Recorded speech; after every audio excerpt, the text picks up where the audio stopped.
రకాలోకంకి స్వాగతం. ఈశాన్య భారతంలో ముఖ్యంగా అస్సాంలో ఒక కీలకమైనటువంటి ముందడుగు పడింది. 4 దశాబ్దాలుగా అస్సాం ప్రజలను చికాకు పరుస్తూ, అస్సాం ప్రభుత్వాలను ఇబ్బంది పెడుతూ, అస్సాం యొక్క శాంతి భద్రతలకు విఘాతం కల్పిస్తూ దాదాపు 10,000 మంది మరణాలకు కారణమైనటువంటి నిషేధిత సంస్థ alpha, United liberation front of Assam, హింసను విడనాడి ఆయుధాలను వదిలేసి జనజీవన స్రవంతిలో కలిసిపోవాలని నిర్ణయించుకుంది. ఆ మేరకు రాష్ట్ర ప్రభుత్వం హిమాంత విశ్వ శర్మ నాయకత్వంలోని అస్సాం రాష్ట్ర ప్రభుత్వము, అదేవిధంగా కేంద్ర ప్రభుత్వంతో కలిసి ఒక త్రైపాక్షిక ఒప్పందాన్ని చేసుకుంది డిసెంబర్ 29న. అస్సాం వాసులకు, అస్సాంతో సంబంధం ఉన్నటువంటి వాళ్లకు, అస్సాంలో జీవించే సర్వసాధారణ ప్రజానీకానికి ఇది చాలా ఊరట కలిగించేటటువంటి విషయం. ఎందుకంటే అల్ఫా అనేక మందిని చంపింది. అస్సాంలో చాలా రకాల దౌర్జన్య కాండలకు, హింసాకాండలకు కారణమైంది. అల్ఫా క్యాడర్ ఒకానొక దశలో అస్సామును వదిలేసి బంగ్లాదేశ్కి వెళ్ళి, బంగ్లాదేశ్లోని ఢాకాలో, కాక్స్ బజార్లో స్థావరాలని పెట్టుకుని, అక్కడి నుంచి మియాన్మార్ మీదుగా చైనాకు వెళ్ళి, చైనా సహాయంతో అస్సాముని భారతదేశం నుంచి విడగొట్టే ప్రయత్నం చేశారు. వాళ్ళ లక్ష్యము స్వాధీన్ అస్సాం. అసమియా భాషలో స్వాధీన్ అస్సాం అంటే స్వతంత్ర అస్సాం అన్నటువంటి అర్థం వస్తుంది. దానికోసం వాళ్ళు నాగా ఉగ్రవాద సంస్థ NSCN తోటి, అదేవిధంగా కచిన్ ఇండిపెండెంట్ ఆర్మీ అని మ్యాన్మార్లో ఒక ఉగ్రవాద సంస్థ ఉంది, దానితోటి కూడాను ఒప్పందాలు చేసుకుని, ఆ ఒప్పందాల సాయంతో రాకపోకలు సాగించటము, ఆయుధాల చేరవేత, విధ్వంసకాండ, రైలు పట్టాల పేల్చివేత, గ్యాస్ పైపులను ధ్వంసం చేయటము, అనేక మంది వ్యాపారులను హత్య చేయటము, ఈ రకమైనటువంటి కార్యకలాపాలకు పాల్పడ్డారు. అల్ఫా దాడులలో స్వయంగా నాకు మిత్రులుగా ఉన్నటువంటి అనేక మంది కార్యకర్తలు చనిపోయారు.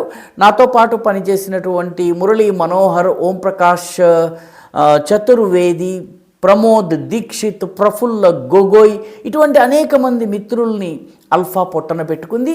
ఇన్నాళ్లకు ఆ సంస్థకి జ్ఞానోదయం కలిగి, ఇక ఈ హింస ద్వారా ఎలాంటి లాభం లేదని నిర్ణయించుకుని శాంతి బాట పట్టింది.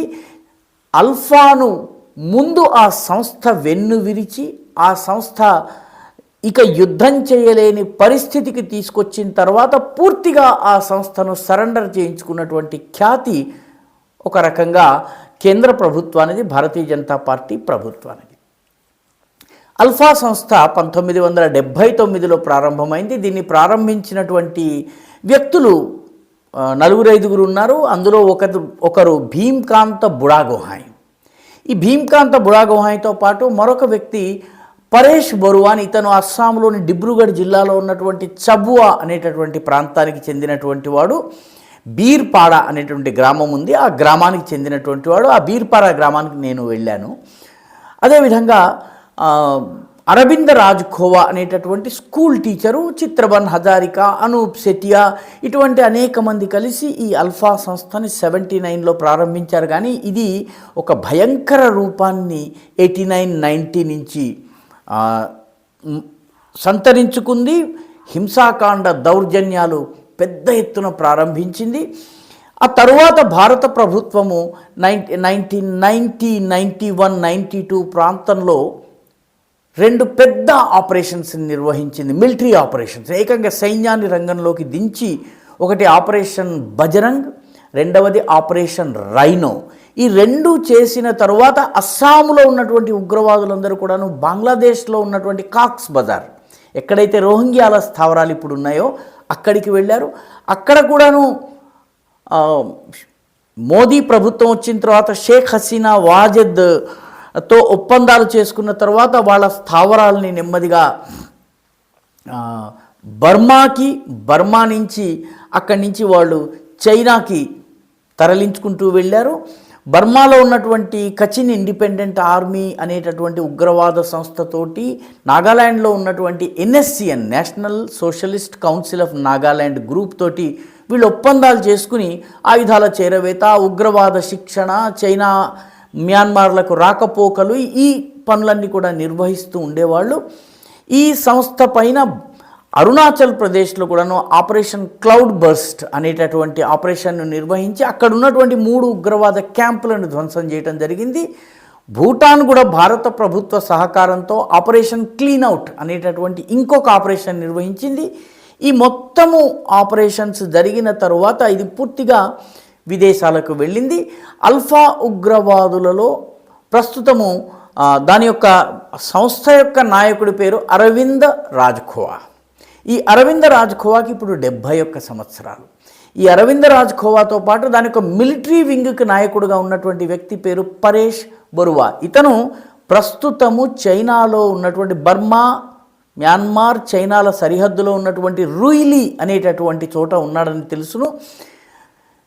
అయితే అక్కడి నుంచి అతను ఇండియాకి రాలేకపోతున్నాడు, ఎటువంటి కార్యకలాపాలు చేయలేకపోతున్నారు.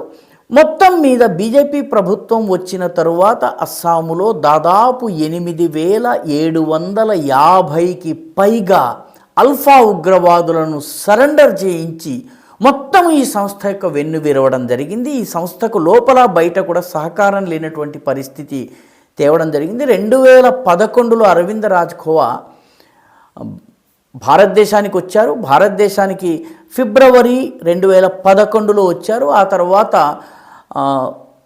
సెప్టెంబర్ 2011 నుంచి భారత ప్రభుత్వంతో చర్చలు ప్రారంభించారు. మోదీ ప్రభుత్వం వచ్చిన తర్వాత ఈ చర్చలు వేగవంతమైనవి. పర్యవసానంగా దాదాపు 13-14 సంవత్సరాల సుదీర్ఘ చర్చల అనంతరము వాళ్ళు ఇప్పుడు ఒక త్రైపాక్షిక ఒప్పందం చేసి హింసను విడనాడి జనజీవన స్రవంతిలో కలిసేందుకు వాళ్ళు అంగీకరించారు. వాళ్ళు కొన్ని షరతులు విధించారు. ఆ షరతుల గురించి కూడా మనము చర్చిద్దాం. మొత్తం మీద ఈ ఉగ్రవాద సంస్థ శకము ఆ రకంగా అంతరించింది. దీని యొక్క మిలిటరీ కమాండర్ ఇప్పటికీ రుయిలీలో ఉన్నప్పటికీ అతను చేయగలిగింది చాలా తక్కువ. సంస్థ చాలా బలహీనమైంది. దీని కీలక నాయకులందరూ కూడాను చర్చల్లో పాల్గొన్నారు. అనూప్ చెటియా అనేటటువంటి నాయకుడు, అదేవిధంగా చిత్రబన్ హజారికా, అరవింద్ రాజ్ఖోవా వీళ్ళందరూ కూడా ఈ చర్చల్లో పాల్గొనడం ఒక రకంగా ఈ సరెండర్ కంప్లీట్ అయినట్టుగా వీళ్ళందరూ కూడా ఆయుధాలను విడనాడి పూర్తి జనజీవన స్రవంతిలో కలిసిపోవడము ఇక సుసాధ్యమవుతున్నది.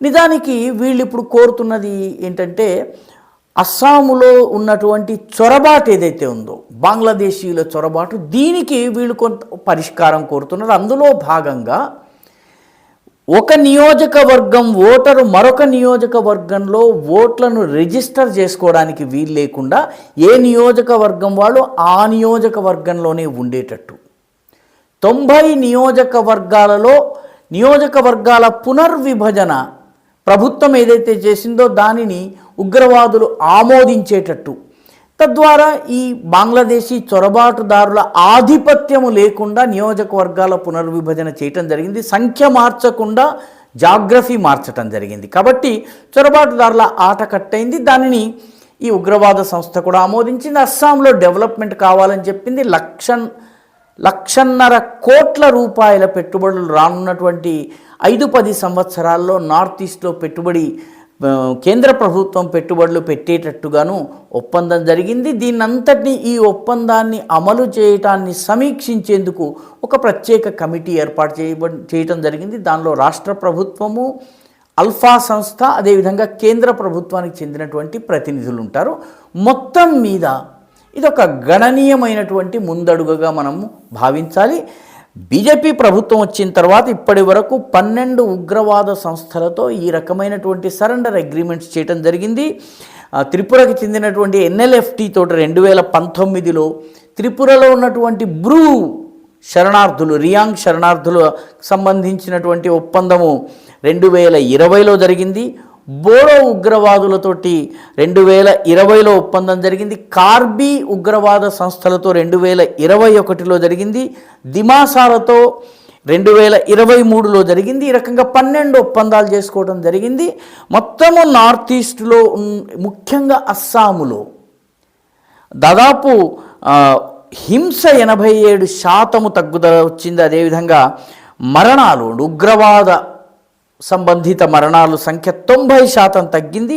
కిడ్నాపింగ్స్, అస్సాంలో కిడ్నాపింగ్స్ ఒక కాటేజ్ ఇండస్ట్రీగా ఉండేవి, అటువంటిది 84% తగ్గుదల. అంటే దాదాపుగా అస్సాములో శాంతియుత పరిస్థితులు రావడంలో సైన్యము, ప్రభుత్వము, ఇంటెలిజెన్స్ ఏజెన్సీలు చాలా కట్టుదిట్టంగా పనిచేయడంతో ఉగ్రవాద సంస్థ ఇప్పుడు లొంగి రావడం జరిగింది.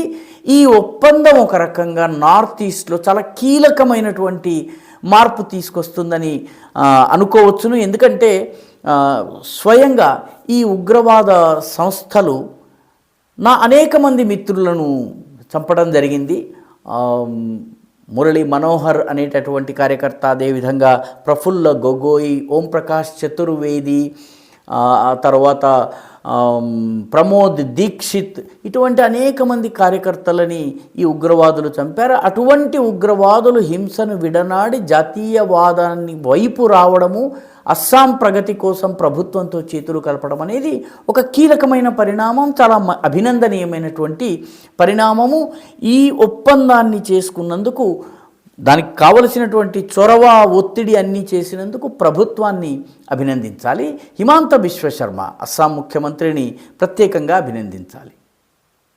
ఈ వీడియో మీకు నచ్చినట్టయితే లైక్ చేయండి, షేర్ చేయండి, ఈ ఛానల్కు సబ్స్క్రైబ్ చేయండి. మీ అభిప్రాయాన్ని కమెంట్ల రూపంలో తప్పనిసరిగా పంపించండి.